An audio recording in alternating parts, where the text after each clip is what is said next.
short to pretend you're not at least a little kinky. Very good, I agree. So what I'm going to read for you today is a short excerpt from the short story that's getting published in this anthology. A little bit of background for you. So we've got a couple, and one of them is the Duchess of Space-Time. And all of her dreams, her thoughts, her nightmares, they become realities in different timelines. And she has a very particular kink. She likes to make herself forget everything. And then her submissive has to remind her who she is as they travel through timelines. So that's a little bit of background. We're going to open right in the middle of it. So I hope you enjoy it. Ava steadied herself with deep breaths. So I made the kitchen, the door, and the rest of the building disappear. See? How? Elena stuck a hand into her duffel bag. Through a shift in reality. That is what Mistress controls as a goddess of consciousness. She pulled out jute ropes that, despite the confusion, made Ava's libido stand at attention. Since I cannot leave, Ava will want to confine me for her own safety. She set the ropes on the floor, turned around, and folded her arms behind her back.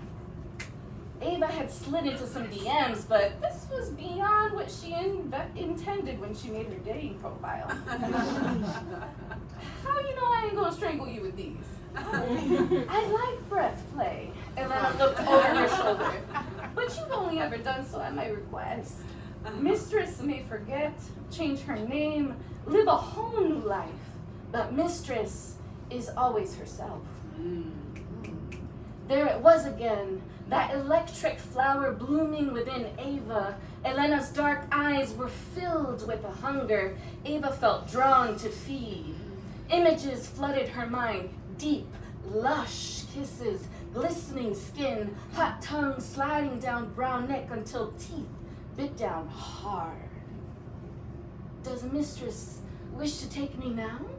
Elena stepped close. I'd be pleased to do as she envisions.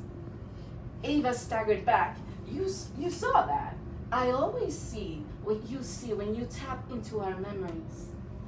Elena's arms were behind her back, bound. Last Ava remembered, she was standing by the coffee table holding the ropes. How'd you do that? I didn't. The way the jute framed Elena's breasts, Ava almost drooled. Gote shibari is your favorite box tie, Elena said. Best. Mistress is always herself. Ava sank into couch cushions. May I sit beside you? Ain't like we going anywhere. Ava's bay window, coffee table, and couch remained, but the ceiling, bookshelves, pictures, plants, and lamps, all of it melted into vacuum. She couldn't see Oakland on the other side of the lake. The orange sunset turned lavender, green stagnant water evaporated into pixelated specks that whirled into a glittering cyclone. All of this had to be that final hallucination the brain created when close to death. Tears beaded at the corners of Ava's eyes. I don't want to die. Then you won't. Elena rested her head on Ava's shoulder. This can simply be like that moment before you open your eyes after dreaming. Ava laid her cheek upon Elena's soft hair. What do we do now? She snuggled closer. We open the door that takes us to all the timelines. That's where we always start your journey into remembrance. Elena's smooth skin was grounding. Ava's pulse quickened. She slid her fingers along Elena's cheek, tucked back long, black strands that rested her hand on the nape of Elena's neck. Show me. She closed her eyes. Goddess of perpetuity and inimitable change, we call upon thy power. Ava's toes grew hot. Heat traveled up her ankles, calves, thighs. Grace us with thine favor and grant us access beyond the veil. fiery current rose into her belly, so that we may know and serve thee throughout shifting form. The scorcher shot up Ava's neck into her face, pulled around her lips. Elena straddled Ava's lap, body pressed against body. Ava stared into dark eyes. "Kiss me," Elena said, and she didn't hesitate. They fell. Ava's arms wrapped around Elena, hands stroking the binding rope, lips pressed, opening, wetness, fire, starlight and sun, scent of saffron and lime, resounding bells and whistling wind, streaking, plummeting, embrace of water, sink, sink, sink. Gasping for breath, Ava on top of Elena, Elena on top of red silk sheets. They rested on a four-poster bed full of plush red pillows. The blaze in Ava's lips blew out. Spools upon spools of oversized film unraveled through the air. The negatives were 3 times Ava's size. The ribbons of film were infinite. They spiraled and undulated through white space. Besides the bed and the film, there was nothing else here. "This is your projection booth. If it pleases, mistress, think about your apartment."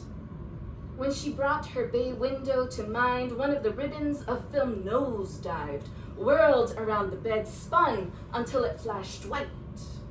Suddenly, the bed sat in the middle of her Oakland apartment living room. The shopping bag from Sultry Sensations was still on the coffee table. She grabbed it, and Elena's duffel bag closed her eyes. The bed was back in the projection booth when Ava peeled her eyelids open.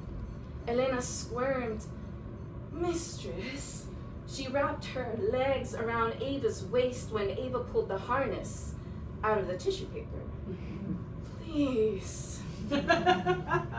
The fabric of Ava's t-shirt and jeans unstitched itself, billowed around her body, and reformed into a red silk robe. A ribbon of film shot down and hovered beyond the mattress. A stereo eased out of one of its negatives. The film danced away, and forever my lady played softly. "Please what, Elena?"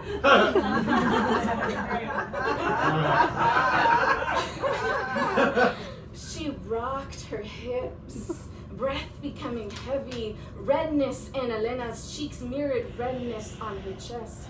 Ava imagined her sleeveless black maxi dress melting into a lacy bra and panties. "Please reward me, mistress. I worked hard."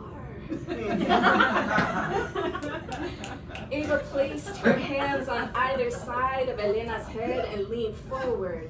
Her heavy curls created a curtain around their faces. "I thought you were going to teach me about everything I control." She slyly smiled. "Control me first." Ava smirked. She grabbed the harness. I did want to use this." "Then if it pleases, mistress, please do." Yeah!